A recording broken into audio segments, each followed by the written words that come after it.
You're listening to Partnernomics Podcast, where we discuss the art and science of developing successful strategic partnerships.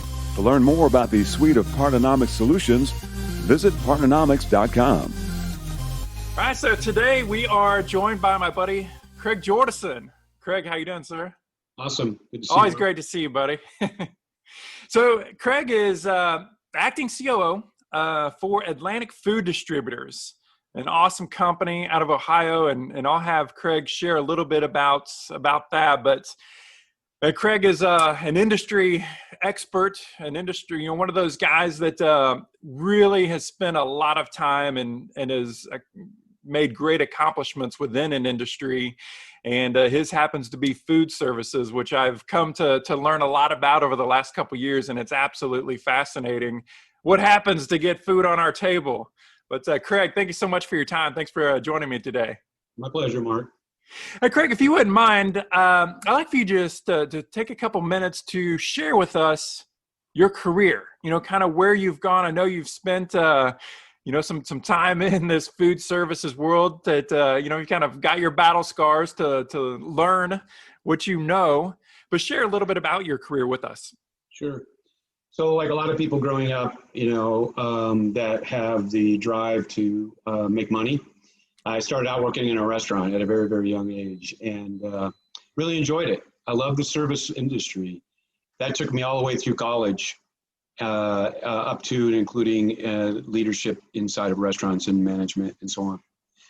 After that, I went right to food distribution out of college, started out selling, recognized that all I learned in operations gave me a selling proposition inside of working with other independent operators where I had chain experience in how to be more effective in the way they run their restaurant and profitability wise. And I was really lucky that I was able to build a career in that. Within 5-6 years, moved into sales leadership, left the company as a VP of sales, and then, of all things, went and bought a restaurant. Decided that I could take all that experience and build and the entrepreneur spirit of owning a restaurant, very difficult enterprise. I owned a restaurant for 10 years. And frankly, it's a lot of dedication. Everybody hears about the amount of work necessary. But all the experience prior to that really formed what took us a couple of years to really even figure out how to make money. It's not just about making money. And you find that even in your own enterprise.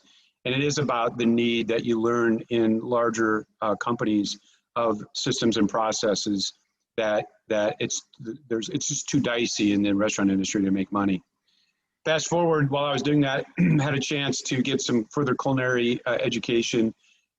Of all things, became a certified formulary chef working for a company out of Chicago while I owned the restaurant and travel internationally, primarily Brazil and Central America, and formulating product to be made for food service in the labs in Brazil and in the plants in Brazil and Central America, and then to work to upstart those lines into food service. And then I got coaxed to go back in distribution, spent a total of about 21 years at US Foods, great company. Learned a lot. There's been a lot of shift in the way the larger broadline food distributors have changed over the years.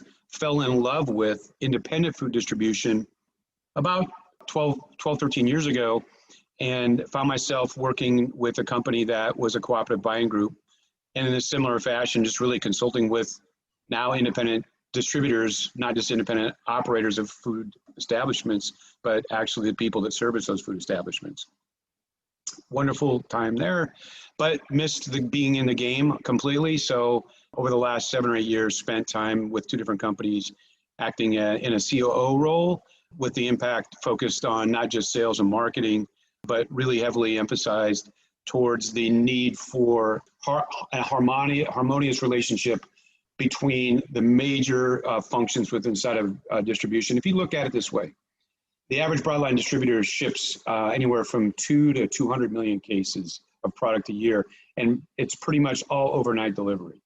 So people get to giving you an order at 4 o'clock in the afternoon in a restaurant and very possibly being delivered to their door at 6 a.m. the next morning.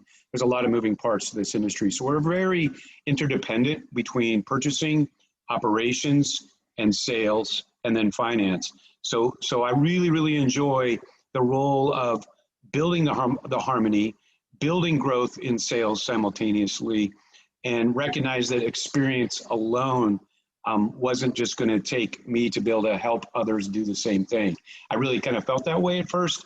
I've had a chance over the last 15 years to really pick up on, I need help. And that's why I got a chance to meet good people like you. So just interacting with people to get advice. So. Well, Craig, I think one of the things that that really surprised me and that I learned as I dug a little bit more into the food distribution world, or food services in general, is just really how competitive it is and how low margin it is. And I think that's why, I've gained so many insights from you, because if I think of one of the most challenging COO or operations roles there is to have in business today, period, food services has to be at the top of that list just because it's so competitive. I would love for you to just talk a little bit about the competitive nature and really the low margins and the requirement for efficiency in order to survive in that industry. That's a great question. A lot of people, those who have been in the industry for this many years, really look at assumingly of what the cost to get into the game is. So of those 2 to 200 million cases a year that these distributors are shipping out, their fill rate on these orders hovers in the 99.5% range. So that means that product needs to be there on the shelf in preparation to deliver the next morning at a rate of 99.5%. The mistake rate is so incrementally low through technologies. It's just pretty amazing. It's a standard of the industry. And then from a margin perspective, two ways to look at this: from the sales side, also then from the operations side. From the sales side, here's a thing that is really a true testament. It doesn't require a special license to own a restaurant per se, except for a food service establishment license, and it doesn't require a special educational licensing to own a food distributor. The end result, though, is that of all these moving parts, average independent distributor today's EBITDA is in that 2% range.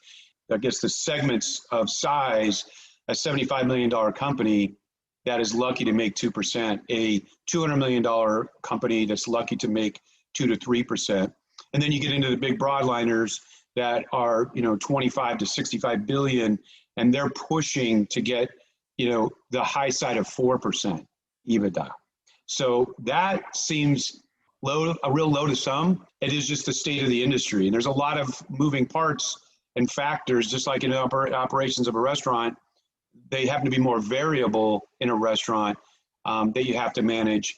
But the reality is you have to adapt to the right technology to be able to actually make money in selling.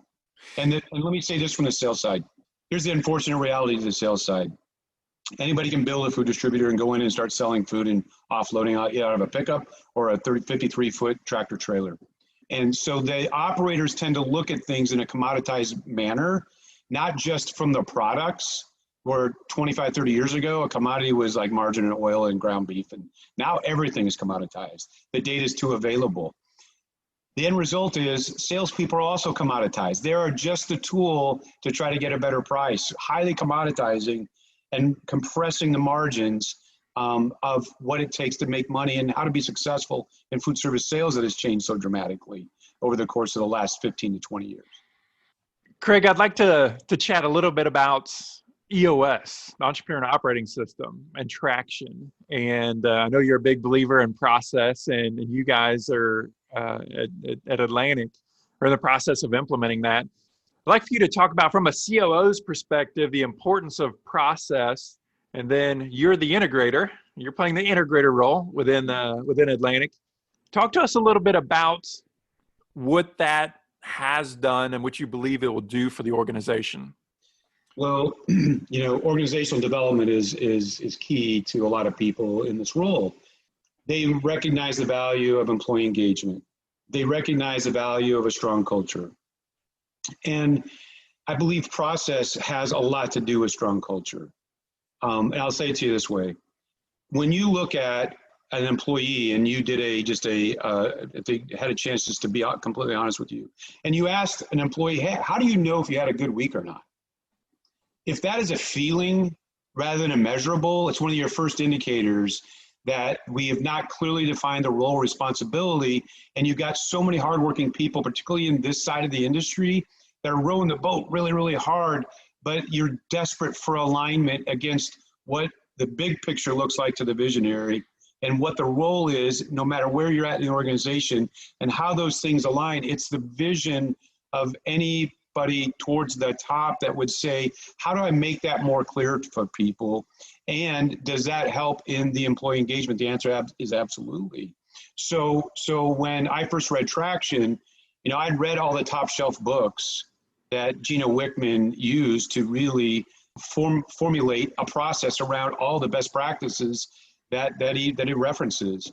And I had obviously, after reading those books, tried to sprinkle in pieces to this, but I'd never built a true operating system around it. And so EOS not only states the obvious of how this would make an impact in your business, but the biggest difference of this book to others is it shares the how. How, and it gives you the complete platform for implementation that actually, frankly, simplifies things very, very, very, very much in a way so that there's clarity to give employees a high degree of understanding of, the things employees are looking for is very simple. I want to feel appreciated. I'd like to know what I do and what is this impact to making this company successful. That's very much one of the answers that gets flushed out by implementing EOS, following that Traction play right there. EOS it just gives anybody the ability to take a proven set of processes and then overlay them, and it's applicable anywhere from a church setting to a giant business to a mid-scale business. It doesn't matter. It really doesn't, because I've seen it implemented in all three fashions. And you know what? Here's the best thing. It improves employee morale. Why? Because people know what's expected. One of the buzzwords for many owners and C-level type people is accountability. He's like, I want accountability. It's like, I don't have it. We need more accountability. And how is it really defined? Well, did you even make it clear what their job was? How can we be held accountable to something that's not absolutely crystal clear, either in your job description or is what you're coached to and measured to of how you decide whether you've had a good week or not? If I know that when I go home, I'm tired or at the end of the day, I'm wiped out, is that good? If it's not measurable, it's not good. So Traction immediately, one of the first things you do is do an organizational checkup, and it asks you 20 questions and you rate on a scale and you've got your score. And it becomes the very nature to know, is Traction, is implementation actually raising that score? Because it becomes very evident that we have dysfunctions in our system based on the way I have to answer these questions honestly. And the goal of Traction is the average company I've seen so far scores at about a 40 to 45 out of 100. And the goal in Traction is get to 85 to 90. And you can only imagine as an operator or a C-level or an owner, it's like, if I could get more yeses to these answers, yes, my company would be more successful, more profitable, and my employees would be more highly engaged, which is ultimately the answer. Yeah, it's an awesome framework, and we love to recommend that to different executives using that. Craig, I'd like to shift back a little bit to Atlantic and to try to draw a picture for folks. What exactly is Atlantic, and what are the different, I guess I'll call them solutions, but what does Atlantic do, and how does it help out restaurants and other customers? Sure. So Atlantic is a mid-scale size distribution center. In comparison, like many markets for mid-size distributors like ourselves, our primary competition is the big box. It's like the mom and pop restaurant competing against a Chili's, if they're a full service restaurant with a bar. And so what we do is to recognize in our marketplace, the operator's needs like others, and then trying to build our sales and marketing platform, around that. And so what we do is, frankly, we narrow the bandwidth, because in food service there's B&I, which is the cafeteria type feeding. There's hospitals, there's schools. Schools represent about 30% of the food service dollar spend in the country. It's just mind-boggling. The K-12 and this college and university segment is ginormous. It's not our primary focus. Okay. Our primary focus is to sell to restaurant operators, independently owned or small emerging chains of restaurants. And so that's our niche of who we serve. And Atlantic, interestingly enough, this is a 60-year-old company, second generation. I'm blessed to be able to get a chance to work with probably one of the most natural servant leaders I've ever met in our visionary. And the owner, his name is Stan Manalakis, great guy. And he's got I believe, a spot on vision of if we can actually compete head to head against companies 150 times our size overall, is it even possible? The answer is absolutely it's possible, right? And I always like to look at, I love this analogy because I love analogies. So I look at it this way: if you're dealing with the more, not boutique-y reality, but can answer to all your needs, and I have a plumbing part break, and I go to the local hardware store, when I walk in, I'm greeted. I know what part I need, but I don't know where it's at. They can tell me where it's at. They can take me to it. They can even recommend this one over the other one. And by the way, they can probably even tell me how to put it on. And when I get to the cash register, I look down, it's like, it's really the same price I would have paid at a big box store. And I got all this service to go along with it. That's the analogy of where that mid-size food distributor fits in and competes head to head against the big box. US Foods, Cisco, PFG, Gordon Food Service are the big players in the marketplace that we compete with. So Craig, as you know, the world that we live in is in partnerships, and forming partnerships with other organizations so that everybody gets an opportunity to be better, right? To get that multiplier effect. And you've had the opportunity to go through some of our curriculum and some of our courses.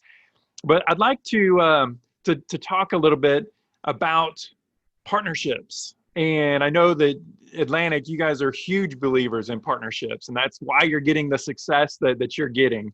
And even in despite of this rough economic climate that we found ourselves in, you guys continue to thrive and outpace your competitors or the industry. Talk to us a little bit about your philosophy on partnerships and how partnerships have played a role in the development of Atlantic. Yeah, it's a great question because it's multidimensional. Because in food service, as a distributor, 95% of them don't make anything. They just buy it and they resell it and they stock what is either demanded or what they believe the market needs. Partnerships, I look at in three primary areas. From a business development perspective, restaurant operators that can get past the idea of looking at us as a commodity and just a source for potentially a better price of the exact same item, that have the spirit of understanding of partnerships, it opens up an arena for mutual profitable growth for both companies in a way that really answers to how we compete against our big box distributor competitors. It's also really relevant with inside the vendor or service community. There's a shift happening of maybe some needs being unmet by the way the course that the big box has taken. They have all the pieces in place and they're all integrated into their system and they typically own them. If you're going to really compete head to head, you can't beat them at their own game, but you can find other like-minded partners that you can work together to help grow each other's business.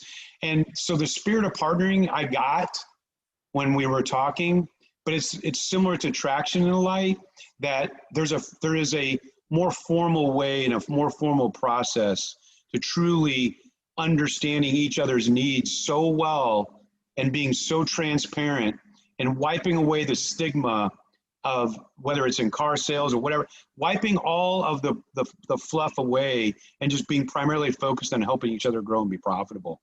And then really the third arena is in the vendor community, not the service-oriented partners, but in the vendor community, the manufacturing community. I found this to be intriguing in the industry, particularly in the last 15 years.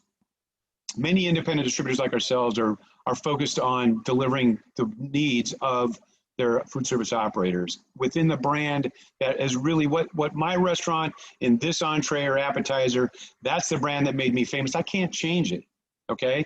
So they want that manufacturer branded product. And by the way, the manufacturer also wants that relationship, but there's just way too many operators to have unique relationships with. When we're able to team up with the vendor, the manufacturers of the products, what we don't manufacture, but the manufacturers of the products, and really understand what drives their growth and how do we team up our efforts to help each other grow. It again unleashes something that really benefits our operators and the relationship between the vendor and ourselves. And you know what? Again, you can. I'll tell you this. I find it intriguing that before I got a chance to participate in understanding a more formalized fashion in a partnering methodology that you've shared and taught, it seemed to make sense, but I didn't have a platform to speak from. Now we have a platform to speak from. And then the last thing I'll say, because I'm excited about it, but the last thing I'll say is that don't give up, but don't be afraid to walk away, particularly in the business development side of things. One of the first objectives in business development is to understand the nature of the type of person that you're dealing with. And you're trying to flush out, you can spin the idea of partnering and you go, yeah, that's what I want. Does that mean it's a good price? Of course it does, right? But they always kind of come back and you're starting to sense where their nature really lies. And are they truly willing to, up to and including making a few sacrifices to foster the relationship together? It's where the rubber kind of meets the road. And the better we get at really expending the energy against those partners that we can continue to flush out, both on the operator side and the vendor side, the stronger we're going to get as a company. Because there's a natural nature to want to do it, but there's always sometimes a lack of trust, right? So if trust doesn't exist in this relationship, it can't be a partnership. And sometimes it's a blind trust, right? You've hit on so many critical things, as you know, one of those being the importance to realize that, well, first off, you have to decide, do you want a transaction or do you want a relationship? Do you want a long-term, symbiotic, mutually beneficial relationship? Really, that's the first question that each party has to ask themselves. And then I think, as you articulated, one of the biggest mistakes that is made is as we enter these different conversations, we're only looking at it from our lens and the me lens. What's in it for me? Without understanding the obligation that we should have to provide value to that person or that other company. But really, it's that person, just like you said, it's the relationship, it's the people that are in that, and understanding that we have an obligation to provide value to them. And if we do, that's what makes the relationship. That's what makes it long-term, symbiotic. It makes it mutually beneficial. And then that's how we get these relationships. I know that you guys have folks that you've been working with for decades, for a long, long time that you've built. And it doesn't come from having a transactional, what's in it for me today mentality. Yeah, absolutely. I think that some of these became a natural progression that may have started transactionally, but then back to the relational side of things, you're finding not just unique likes, but a shared passion, shared likes and wishes. And then maybe it's building the trust level to the point of offering transparency. I got to tell you though, it's a little aggravating at the same time. And I'll tell you why. If it takes 10 years to build a partnership, you've missed the boat. Okay. So you see the push towards, hey, it looks like there's something special going on. What do you say we just stop for a second and talk about it? Because I'm willing, I would rather do business in a very transparent manner with everyone we do business with. And for some, it's highly valuable because they would be transparent in arrears. If they have a pain that we don't realize and are trying to cover up with something else and in the end try to hit their numbers, and we're trying to do the same thing, we're never really co-joining our forces to really help each other grow. So while there's been a 60-year-old company, you would make the assumption that there's decades. There's not many in that decades. It's really more in the last 5 to 10 years, the realization that a shared vision between the visionary and myself is that there's merit to this concept of there's more than just a transactional side of business together. How do we help each other grow? Craig, innovation plays a big role in a lot of the clients that we work with. They're trying to execute, some new strategies, pull in some new ways to grow their business. either from a product perspective, a service perspective, a sales perspective, working through channels or referrals, wherever the case may be. Talk to us a little bit about how innovation has played a role in the development of Atlantic over, let's say, the last 5 years. Yeah, well, a couple of things. A lot of this has to do with the visionary because I've only been with him for over a year, but picking up on what he recognized, technology is a big part. Data drives the world. And the food service arena is one of the few places that if you imagine, say you're a company the size of a Tyson, and everybody knows who that company is, and over $30 billion manufacturing, that's a big manufacturer. And realizing that they sell that many cases, we'll call the average case at $40 of what they sell. Imagine how many boxes of product they make to come up with that $30 billion number plus. And to realize they don't know where their product, other than this distributor, where their product is being shipped to, other than the bigger chains and places like that. And so data is evolving so quickly in the industry. I'm glad that our owner adopted the need, and he's taken some would look at it as a leap of needing to be able to assure that we will have the latest and greatest technology. And being smaller and nimble, we can wait another 3 months because that next technology release is where we want to pull the trigger, and we don't have to plan 5 years out for a major transition of things. So technology has a lot to do with it.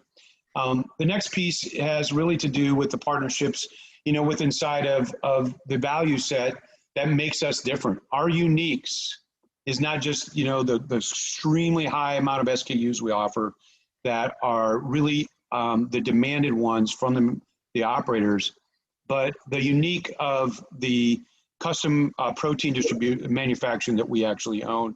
But it's the way that we offer a concierge service that answers to the needs at the operator level that our big box have taken away out of the industry. I want to go back to the innovation side because those aren't necessarily innovative. They're just answers to what the operator needs. Innovation, though, really comes out of our vision statement, and we call it beyond the box. If you think about it, everything that anybody that didn't know anything about food distribution up until this point in the interview realizes, well, there must be a truck back into the building. You put it away, you pull it off the shelf, you put it back on a truck, and you deliver it to a restaurant. That's absolutely accurate. But beyond that box, our strive is, through our partnerships, is to bring value-added services that answer to the needs of operators that don't inherently look at us for, because in the groove of the lane that we decided to drive in, we are looked upon as that box in, box out type distributor. And I'm glad that you've got this picture painted of these 46 ancillary services that could really actually help me save time, grow my sales, and make more money. Wow, that's a great concept. But you know what? You're my food guy. So thanks, but no thanks. I want to go talk.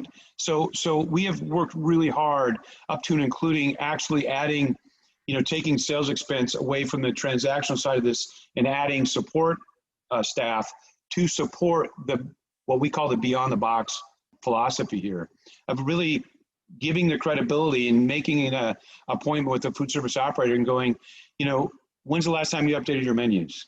Do you know we have a solution for that? Did you engineer your menus? When's the last time you did your food costing? How often are you doing inventory for food costs? What if we had a solution for that? What if we had a solution for 85% of the pains that could be housed within the best-in-class vendors that have been handpicked out of this mix to really help you grow profits, grow sales, and be more efficient, saving you time as an operator? Sounds good, but they're really busy, and they're focused on transactions. And they're the last people on earth, God bless them, as the restaurant operators. They're so motivated by the fear of loss of just raising a price. The prices go up and down every week to them, you guys, seriously. And they put a menu in place, and 18 months later, their cheeseburger's still $8.99. And in that time, the cost of the main ingredient of the hamburger could have literally changed in the 18 months 55 times, but their price did not change. That's the conundrum they deal with. And sometimes they do have to raise prices. How do I best do that? How do I go about that? How do I handle the complaint from the consumer? And how do I get better at what I do? Really, the best part is the playbook has been written well by the chains. our industry is one where chains do more business, but the amount of independent restaurants is twice that in the amount of chain restaurants. But chains do more volume. There's a reason for that. They have systems and processes. They know when to say yes, they know when to say no. And that discipline is what we're trying to bring these value-added solutions.